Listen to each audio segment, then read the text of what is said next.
CV. Shanmugam அவர் சைடில் இருக்கக்கூடிய 5 எம்எல்ஏக்கள் இப்போ எடப்பாடி சைடில் தாவிருக்காங்க. அதே மாதிரி அதிமுகவில் இருக்கக்கூடிய 3 எம்எல்ஏக்கள் இன்னைக்கு பதவி விலகி தாவேக்கால போய் சேர்ந்திருக்காங்க. கடந்த 5 வருடங்களா அதிமுக தான் தமிழ்நாட்டுடைய தலைப்பு செய்தியாக இருந்திருக்கு. ஒரே ஒரு விஷயத்துல என்னன்னா, எம்எல்ஏக்கள் அதிமுகலேருந்து வெளியேறி இருக்காங்க, மினிஸ்டர்கள் அதிமுகலேருந்து வெளியேறி இருக்காங்க அப்படின்னு. இன்னைக்கு தாவேகா ஆட்சிக்கு வந்தும் இதுதான் தமிழகத்தினுடைய தலைப்பு செய்தியாக இருக்கு. அந்த அளவுக்கு அதிமுகவில் இருக்கக்கூடிய எம்எல்ஏக்கள் மற்ற கட்சிக்கு போறது ஒரு பெரிய ஒரு தொடர் நிகழ்வாகவே நடந்துருக்கு. அந்த தொடர்பாக இன்னைக்கு அதிமுகவில் இருக்கக்கூடிய 3 எம்எல்ஏக்கள், இவங்க 3 பேருமே சி.வி. சண்முகம் அவர்களுடைய தரப்புல இருந்த 3 எம்எல்ஏக்கள் யார் அப்படின்றத பார்க்கலாம்.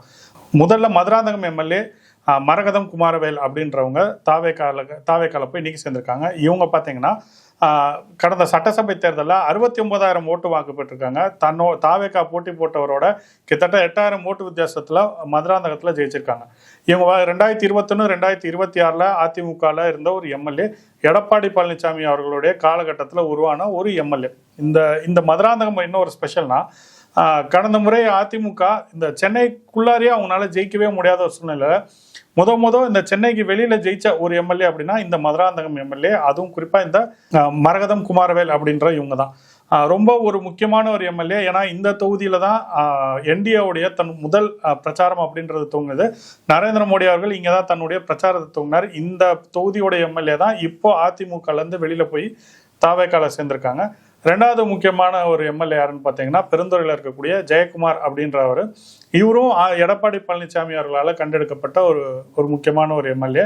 பெருந்துறை அப்படிங்கிறது பார்த்தீங்கன்னா அதிமுகவுடைய கோட்டை. இந்த அதிமுக ஆரம்பித்த இந்த 50 ஆண்டுகள் வரலாற்றில் பெருந்துறையை அவங்க தான் பெரும்பாலும் அவங்க கைக்குள்ளாரியே வச்சுருந்துருக்காங்க. ஒரு சில டைம் சிபிஎம் ஜெயிச்சிருந்தாலும் பெரும்பான்மையாக பெருந்துறை எப்பயுமே அதிமுக கையில் தான் இருக்குது. இவர் 10,000 ஓட்டு வித்தியாசத்தில் திமுக 2வது தள்ளி ஜெயிச்சிருக்காரு. அந்த இடத்துல தாவேகாக்கு பெரிய செல்வாக்குன்றதே இல்லாத ஒரு சூழ்நிலை தான் இருக்குது. கிட்டத்தட்ட 70,000 ஓட்டு வாங்கியிருக்காரு இந்த ஜெயக்குமார் அவர்கள். தாவேகா பார்த்தீங்கன்னா 59,000 ஓட்டு வாங்கி கிட்டத்தட்ட 11,000 ஓட்டுகள் பின்தங்கிய ஒரு நிலைமையில தான் இருந்திருக்கு. 3வது ஒரு எம்எல்ஏ அப்படின்னு பார்த்தீங்கன்னா சத்யபாமா இவங்க தாராபுரத்துடைய எம்எல்ஏ. இவங்க தான் 15,000 ஓட்டு வித்தியாசத்தில் ஜெயிச்சிருக்கக்கூடிய ஒரு முக்கியமான எம்எல்ஏ. இவங்களும் எடப்பாடி பழனிசாமி அவர்களுடைய காலகட்டத்தில் உருவான ஒரு எம்எல்ஏ தான்.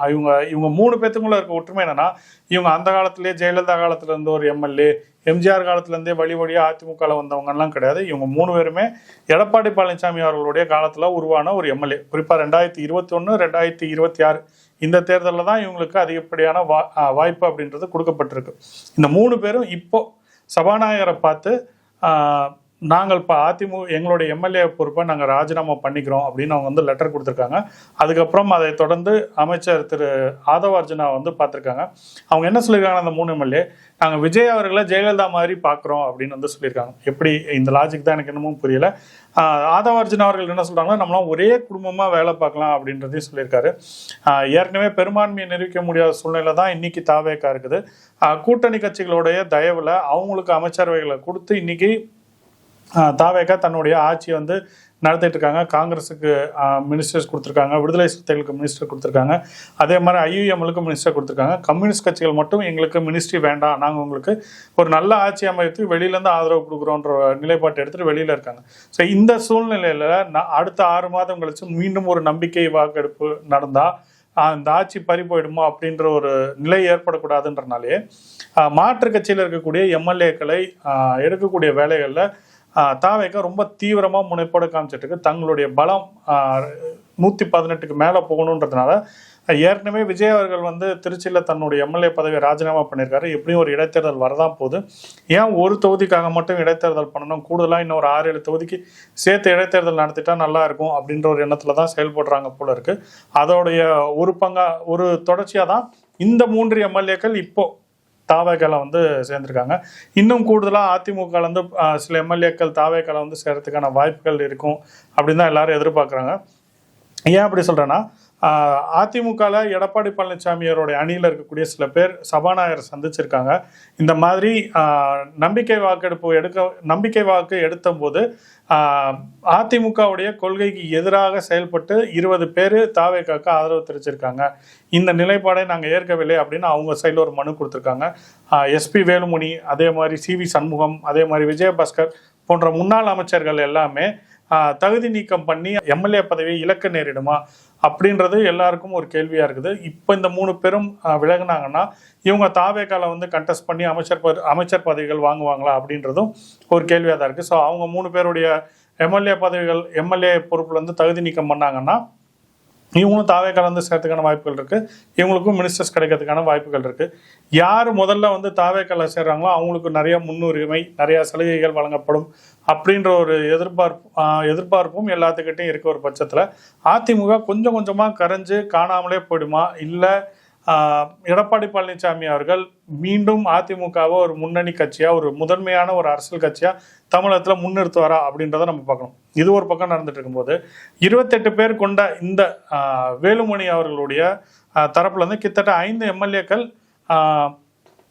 ஏழுமணி சைடில் அவர்கள் வந்து இபிஎஸ் சைடில் இருந்து சேர்ந்திருக்காங்க. யார் இந்த 5 எம்எல்ஏக்கள் அப்படின்றத நம்ம பார்க்கணும்.